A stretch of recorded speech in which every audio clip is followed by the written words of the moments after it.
Block 1. The silence that didn't belong to Earth. The morning in Sandpoint, Idaho, began with a kind of silence that didn't belong to this world. It wasn't just the usual stillness of the Selkirk Mountains, nor the cold wind sliding down between the pine trees before sunrise. It was another kind of silence. Denser, heavier, almost electric, as if the air itself were waiting for something to happen. 7-year-old Caleb Myers opened his eyes at exactly 4:17 a.m., as he had been doing for the past few weeks.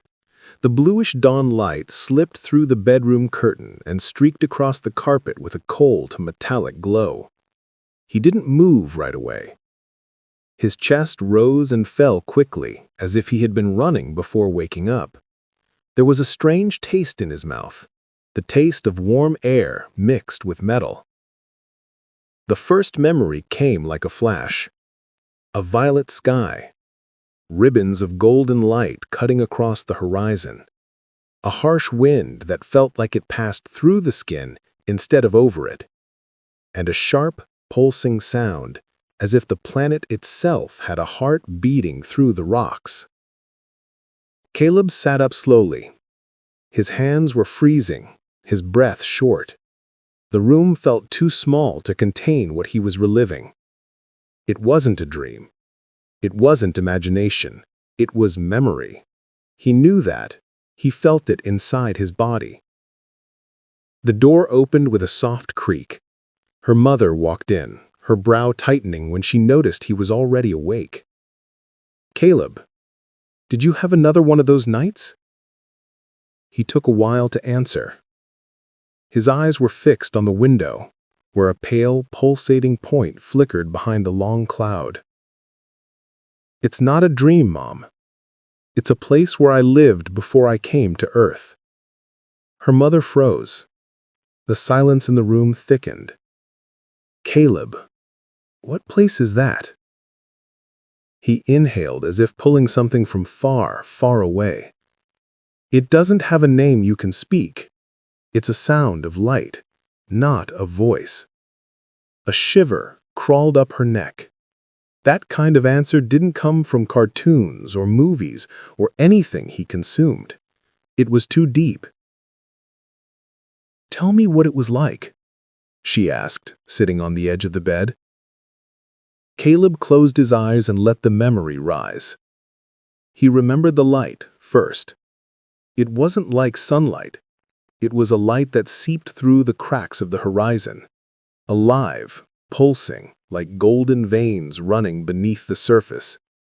The planet didn't have seasons. It had cycles.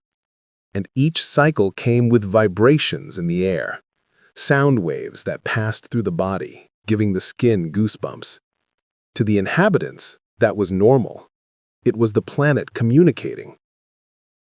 "The rocks, they breathed," Caleb said, pressing his hand against the bedroom wall. "They stored energy and memories. They changed color and temperature."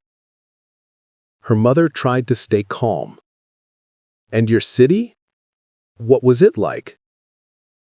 Caleb gave a faint, sad smile, like someone remembering a place that no longer exists.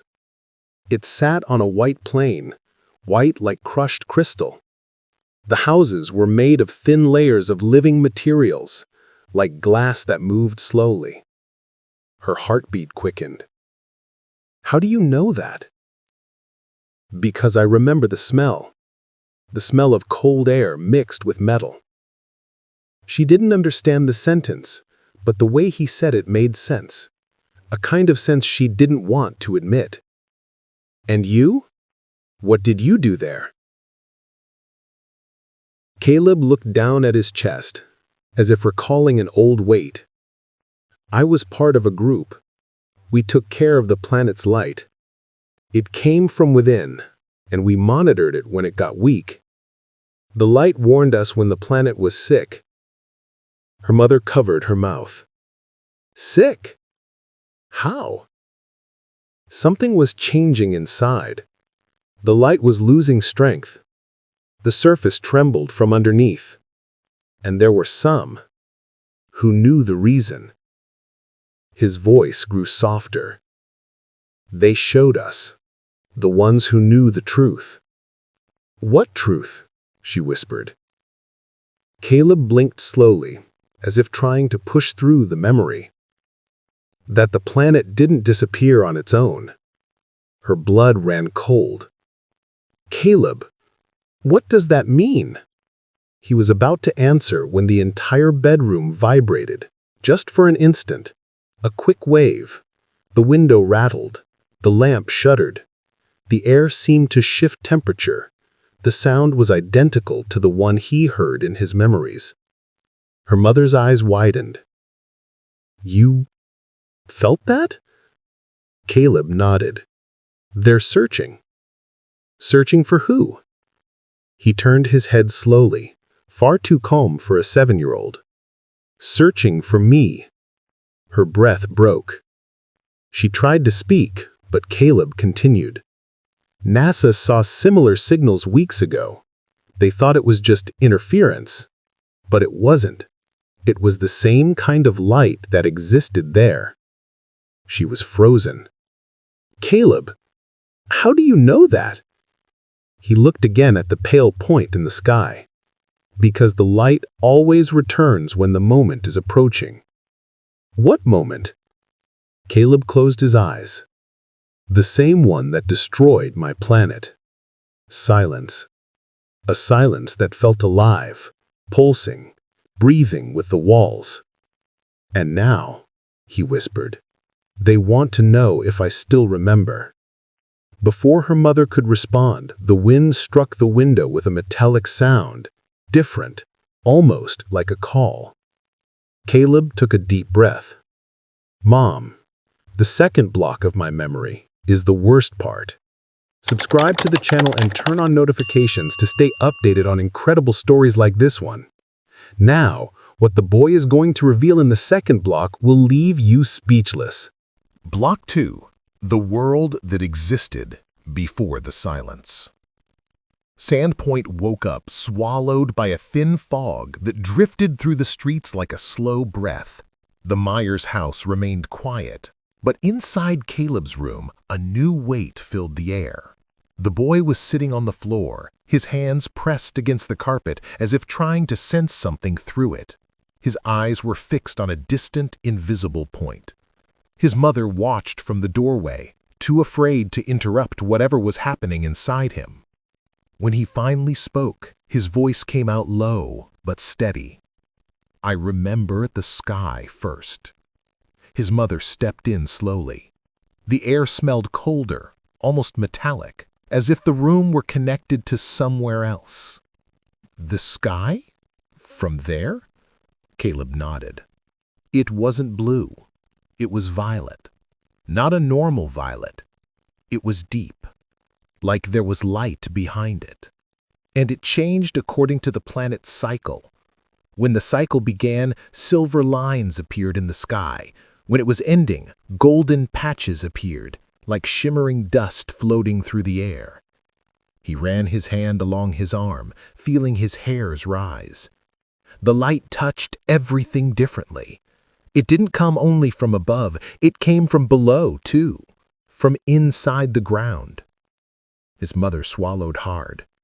What does that mean? Caleb breathed deeply, and a memory formed within him. The planet's soil wasn't static.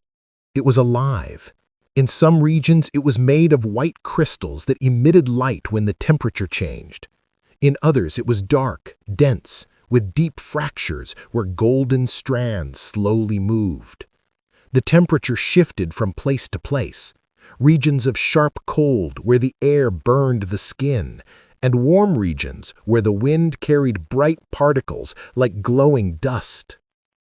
The gravity was gentle, not weak, but welcoming. Each step felt like it had a 1-second delay, as if the planet breathed along with the body. The colors were too vivid. The white ground looked like solid light, and when the wind blew, the dust rose like tiny stars, falling slowly back down. His mother's breathing became unsteady. And what were the cities like? Caleb squeezed his eyes shut, and the image came through whole. The cities weren't built like Earth's. There was no wood, no brick, no metal. The structures were made of a translucent material that resembled organic glass.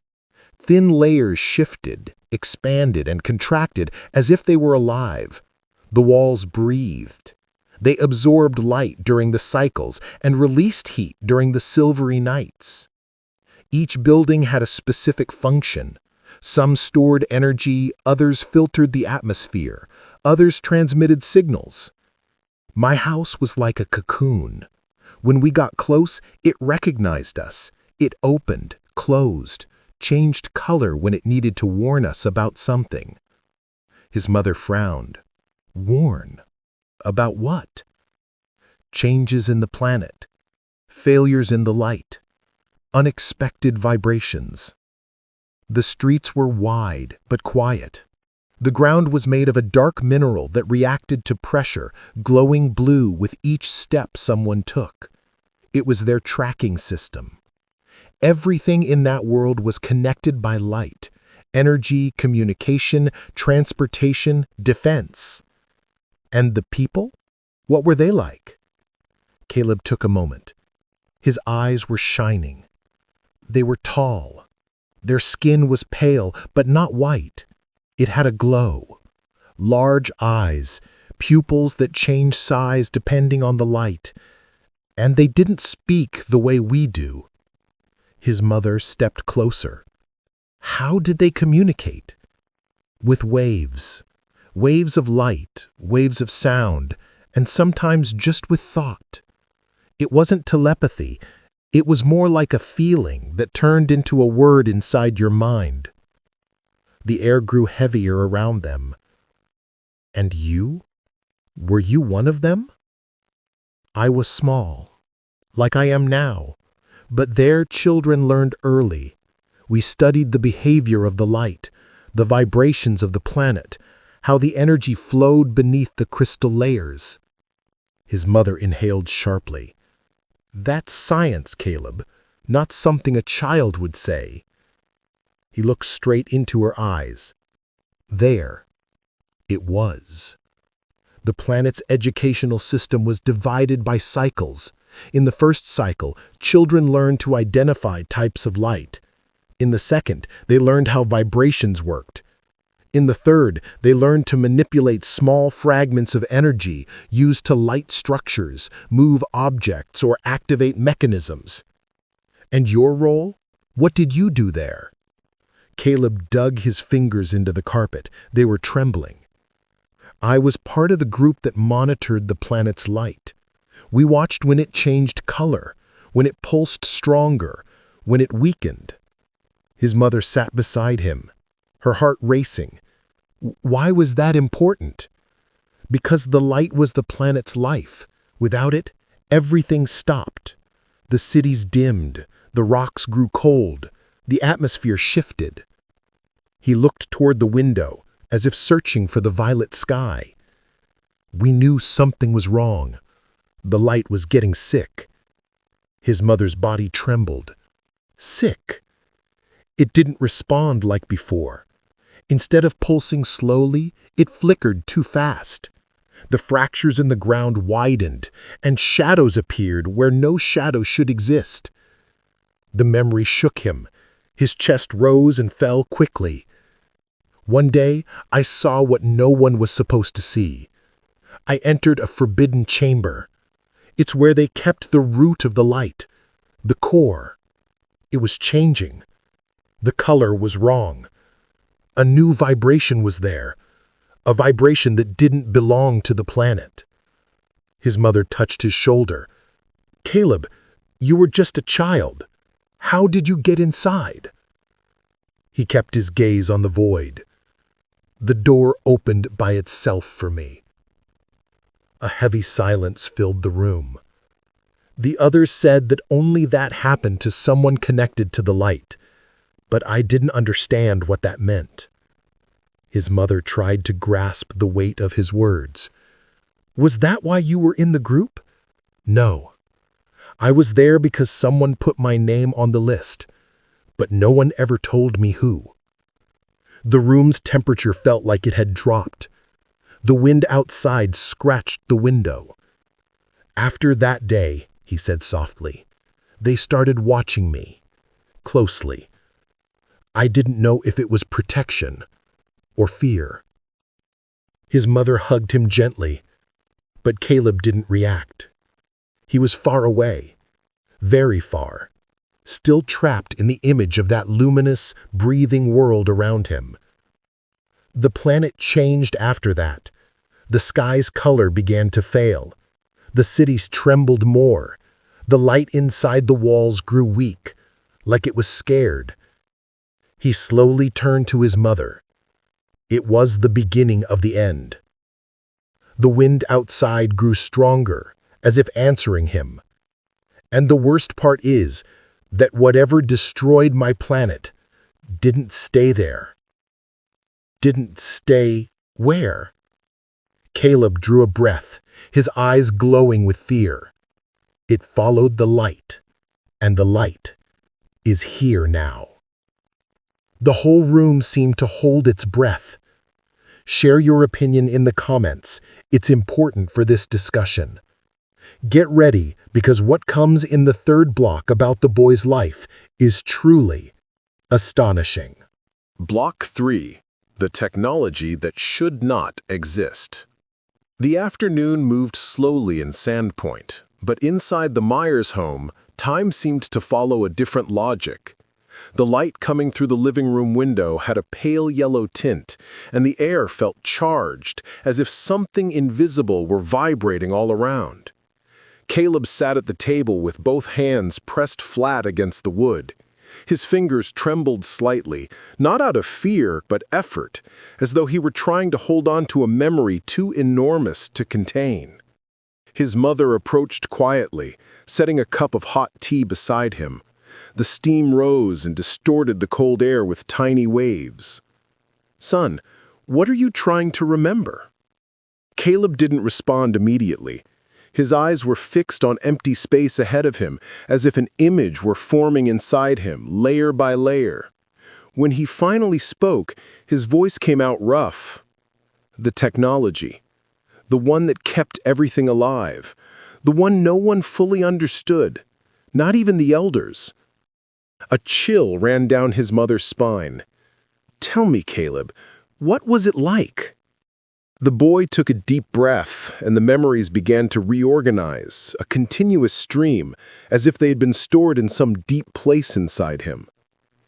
Everything on that planet was made of light and matter at the same time, not like here.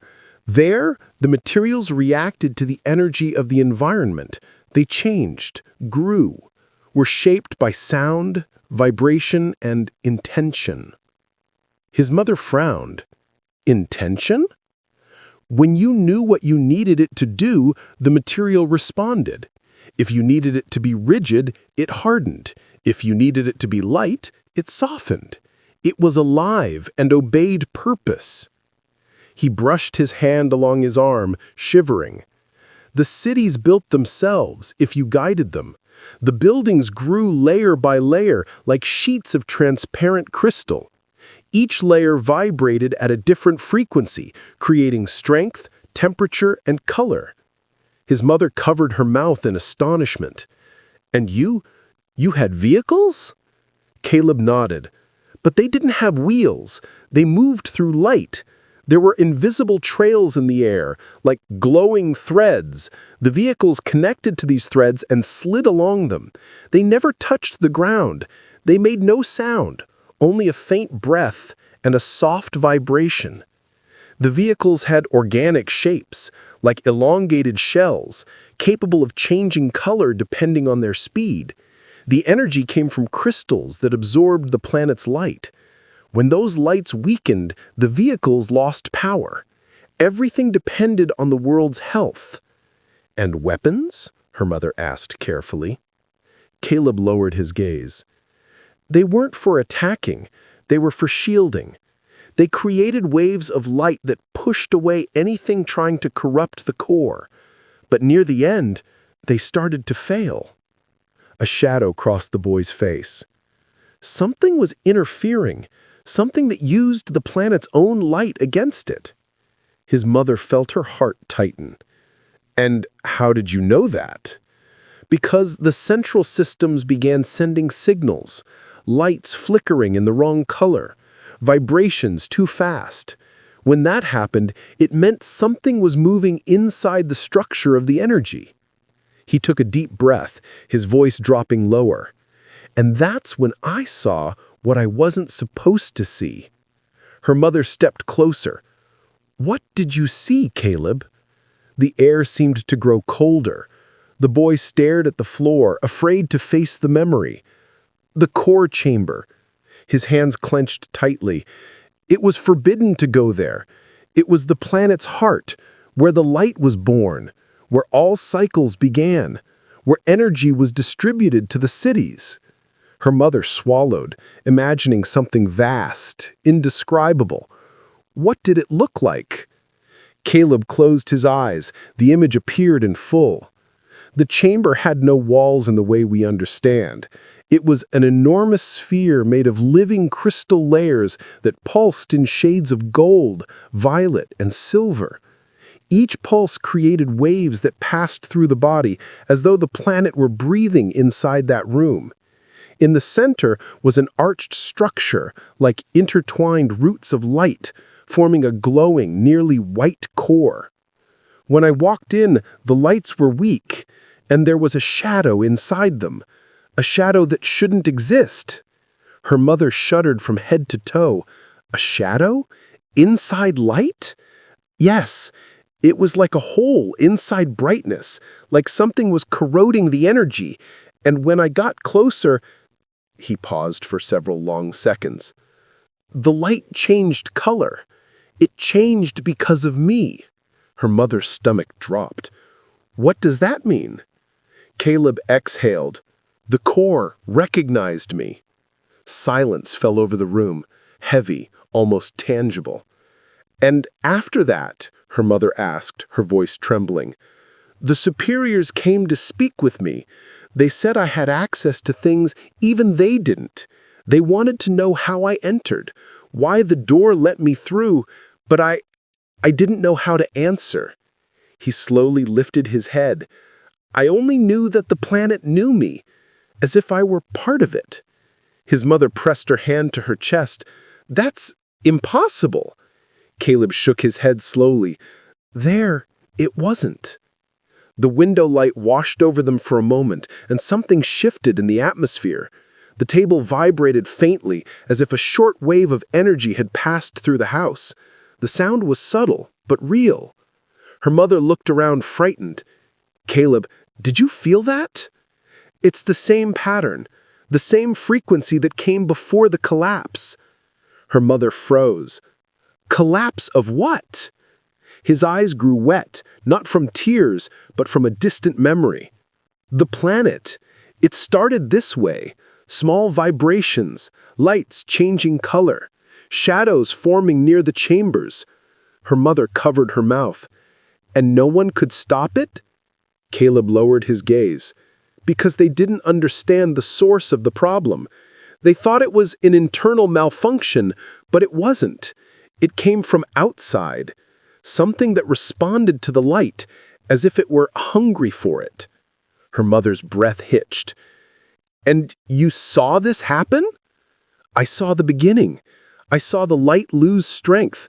I saw the sky change color. I saw the defense systems fail. I saw the white crystals turn opaque. I saw the core try to react and fail. He touched his chest, and I saw when they realized the planet was dying. Her mother didn't move, too afraid, too overwhelmed. They tried to save the core. They tried to cut the shadow's link, tried rebuilding the layers, but it was too late. The wind outside hit the window, making it rattle. And you? Her mother whispered. I was taken away by someone who knew the planet would disappear. They took me because I had seen the shadow and because I could recognize what it wanted. Her mother's whole body shook. And What did it want, Caleb? He looked up slowly, with a calmness far too old for his age.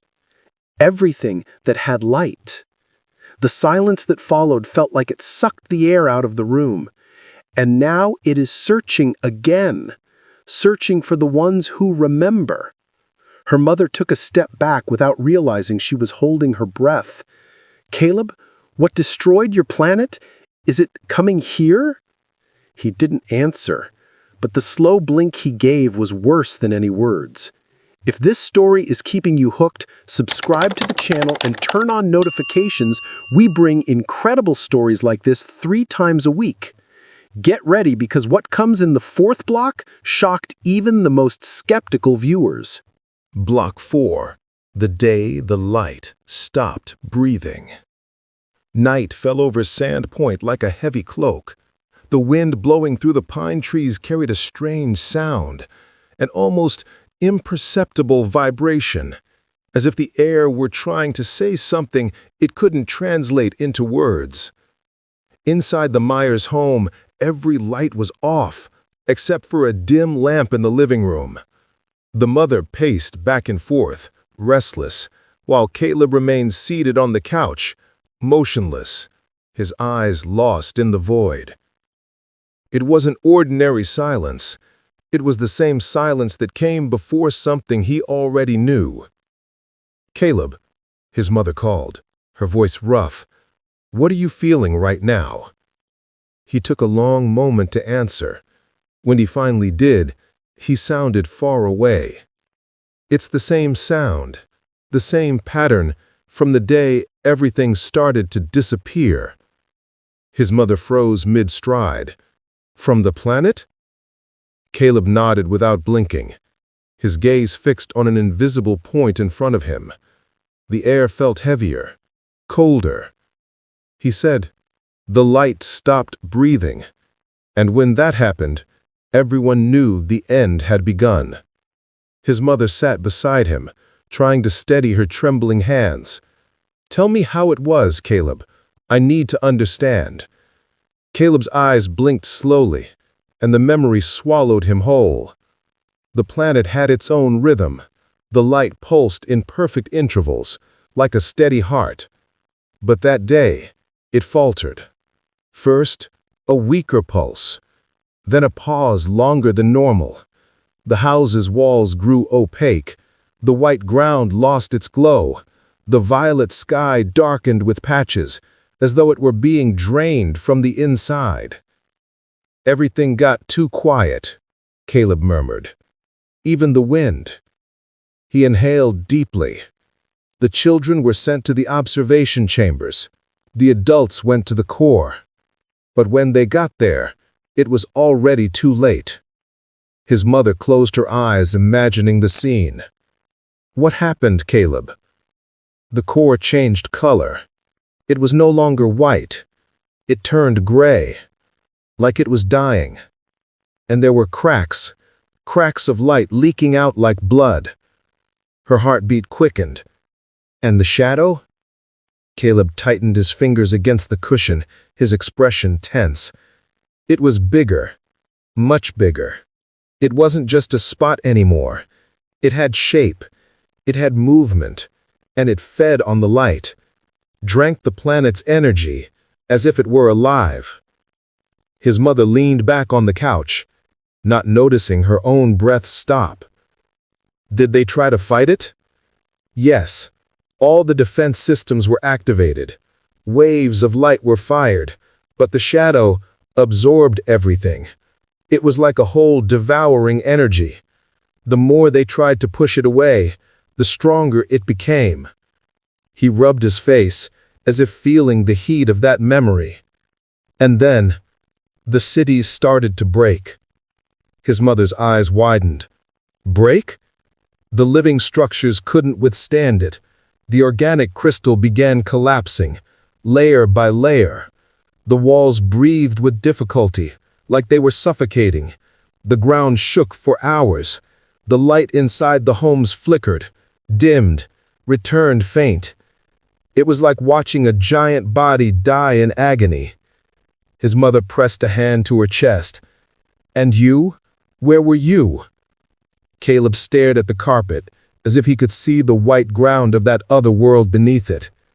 I was in the observation chamber, but they pulled me out. One of the superiors took me and led me outside the city. He said I needed to see what was happening, because I was one of the few who could understand. His mother shook her head, stunned. How could you understand anything? You were only a child. There, age wasn't about size. It was about connection. And my connection to the light was stronger than many adults. The air in the room felt even colder. They took me to a high platform where you could see the whole horizon. The sky was torn. The silver lines trembled. The golden fractures pulsed too fast. And then, he swallowed hard. The planet screamed. A shiver raced down his mother's spine. Screamed? Not with a voice, with a vibration. A wave that went through everything, like a final cry for help. He hugged himself, feeling the tremor in his bones. That's when I knew it was dying, that the light was fading for good. His mother touched his arm. What happened next? The core ruptured. The words came out like a painful whisper. The light exploded inward, not outward. It collapsed, as if it were being pulled by something bigger, something that had been waiting for that exact moment. Her mother bit her lip, trying to comprehend. And the shadow? Caleb closed his eyes slowly. It detached from the core, as if it had fed enough, and then it began spreading across the entire planet. The image was devastating. The houses fell apart. The crystal dissolved in the same light that created it. The plains went dark. The wind changed its sound. Children screamed. Adults ran to the evacuation chambers, but nothing worked. The doors wouldn't open. The lights wouldn't turn on. Everything stopped. Her mother trembled from head to toe. How did you escape? Caleb took a deep breath. The superior who was with me pushed me into a small capsule. It didn't use the planet's energy. It ran on a fragment of ancient light they had kept from the early cycles. Something old, something pure, something the shadow couldn't reach. Her mother covered her mouth. And him? Caleb slowly shook his head. He stayed. And when the capsule closed, I watched the sky go dark. Absolute silence. The wind froze. The entire house seemed to hold its breath. He continued. The capsule launched into space. I saw the planet getting smaller, then darker. Then it disappeared, as if it had never existed. His mother inhaled sharply, struggling not to cry. And why did you come to Earth? Caleb's eyes grew distant, deep. Because the shadow followed the light. It didn't die with the planet. It followed everything that shone. And Earth shines a lot. Her blood ran cold. And what does that mean?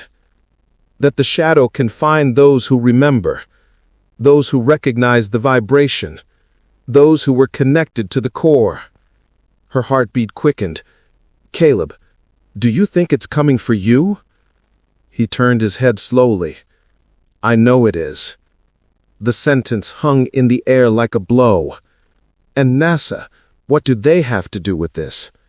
They detected the first wave, the same wave that hit the planet before it vanished, the same frequency, the same pattern. They just don't know what they're looking for. The wind outside blew again, but this time the sound was different, deeper, lower, as if echoing from somewhere too distant to be human. Caleb turned toward the living room door. For a moment, his eyes darkened. Mom, the next block is the hardest one. She grabbed his hand tightly. Why? Caleb drew a breath. Because that's when I remember What's coming? Share your thoughts in the comments. They are important for this discussion. And send this to someone who loves stories like this.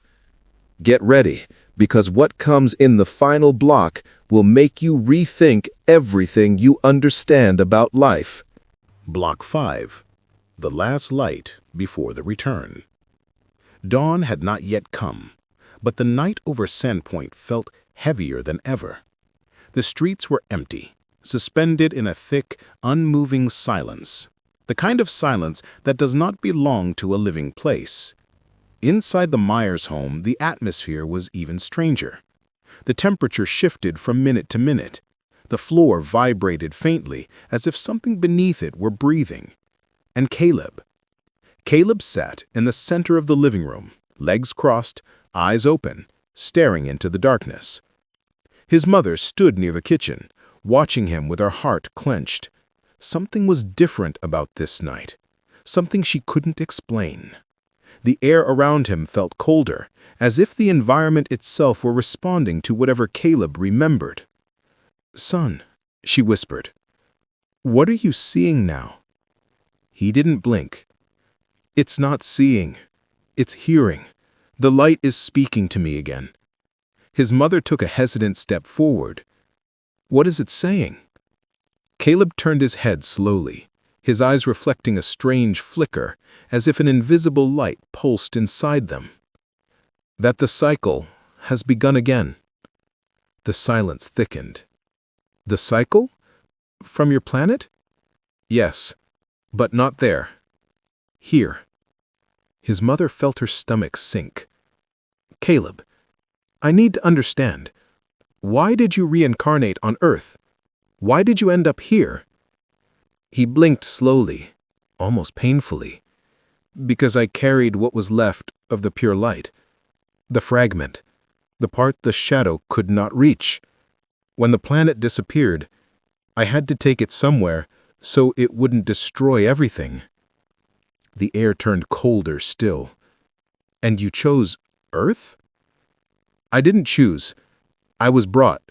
The capsule that saved me was programmed to search for worlds compatible with the light, worlds that still had hope, living energy, the ability to defend themselves." Her mother covered her mouth, terrified. "And Earth was one of them?" "Earth was the best of them." A deep silence settled between them. "But why you, Caleb? Why a child? Why would someone so small be chosen to carry something like that?" He took a breath, and the answer came gently, too ancient to belong to a child. "Because the light only accepts those who aren't afraid of it, and children fear less than adults." His mother's tears fell freely. "And why do you remember everything?" He lowered his head. "Because the light cannot be erased inside someone who was born with it. I tried to forget, but it woke up when the planet died, and it woke up again. Now." Her mother pressed a hand to her chest, feeling her heart pound. "What do you mean, now?" Caleb lifted his gaze toward the corner of the room. The lamp flickered, the floor vibrated faintly, the darkness grew denser. "The shadow found Earth." Her mother stumbled backwards, eyes wide. "What do you mean? Here? Now?" "It followed the trail, the same vibration it used to devour my planet. It found signals in the Milky Way. NASA detected the waves. They think it's an astronomical phenomenon, but it's her. The same frequency, the same pattern, the same hunger." Her mother's entire body went cold. "Does NASA know this?" Caleb shook his head. "Not yet, but they have the data. They detected an unusual gravitational wave a few weeks ago. They couldn't identify the source. They only know it came from an empty point in space, a place where nothing should exist." Her mother clutched the counter for support. "And that empty point is where your planet disappeared?" "Yes, it's the same coordinate, the same silence, The same death. The lamp flickered again. The whole room seemed to breathe. "Caleb," her mother whispered, her voice breaking. "What happens now?"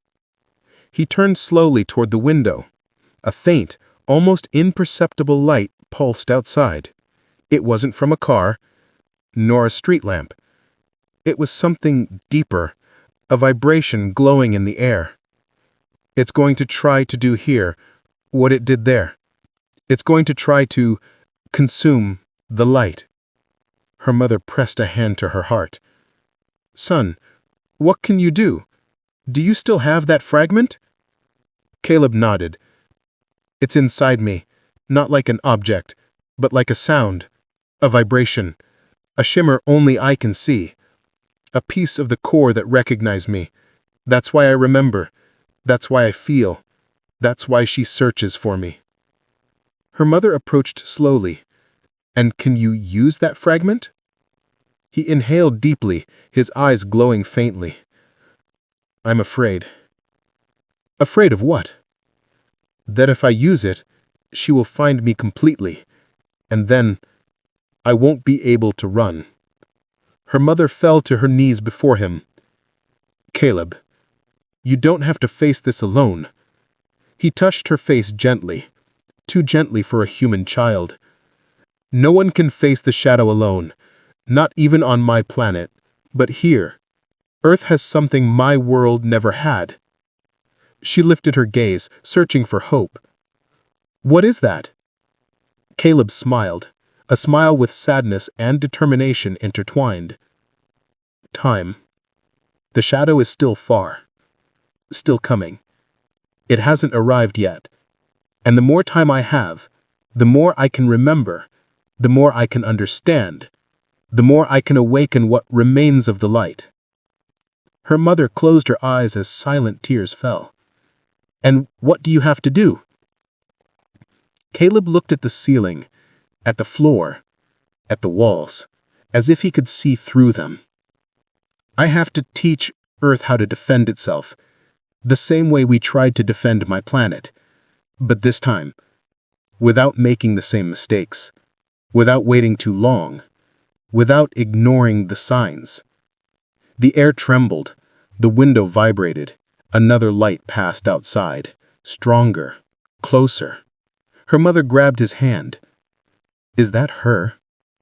Caleb narrowed his eyes, listening to something far beyond human senses. "No, not yet.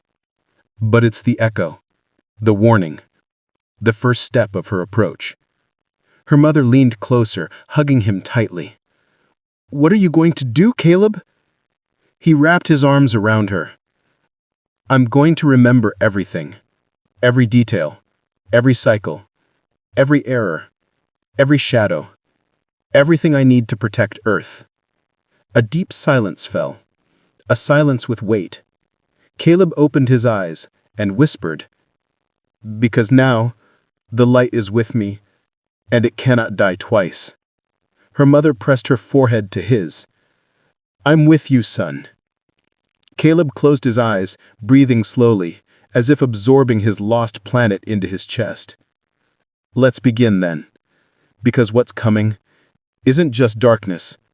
It's the same hunger that destroyed my world. And if Earth isn't ready, it will share the same fate." Her mother squeezed his hand. "We'll stop it, Caleb. We'll stop it." Caleb opened his eyes one last time that night, and in them was a silver glow, the final spark of the extinct world. My story didn't end when my world died. It started again on Earth, and now, this is where everything will be decided. The light outside flickered once more. The house trembled softly. The silence breathed. And the darkness waited. If this story moved you, subscribe to the channel and turn on notifications so you don't miss incredible stories like this one.